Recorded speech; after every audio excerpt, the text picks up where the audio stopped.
Hello everybody, this is my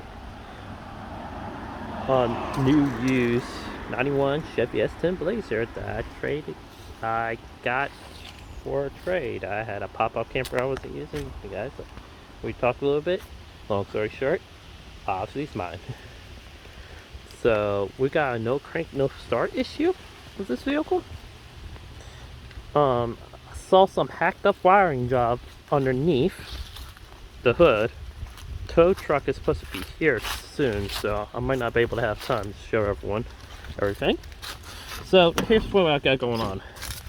The new starter bit put in, so that's not the issue. At least I hope not. So here's the thing. When we push on the thing, you see it shows the time, right? So when we go to crank it,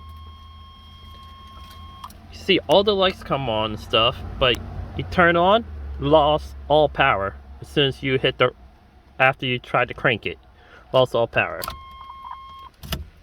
And now if you go look at the clock again, oh, it didn't reset this time. Last time it reset it.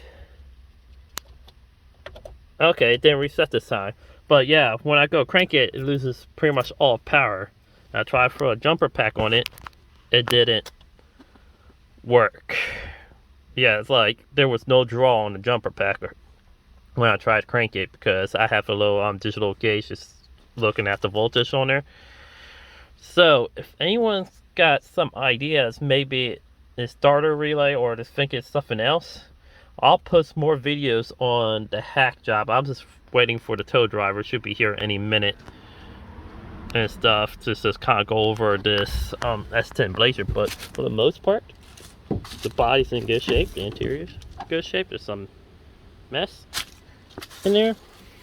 The only thing I noticed, like the quarter panel in the hood in the front bumper has been replaced before, so it has a little minor boo-boo. But anyone has any ideas what it might be, let me know. Think about either naming it Smokey or Razor. Alright, y'all have a good one. This is part one of hopefully so many parts coming soon.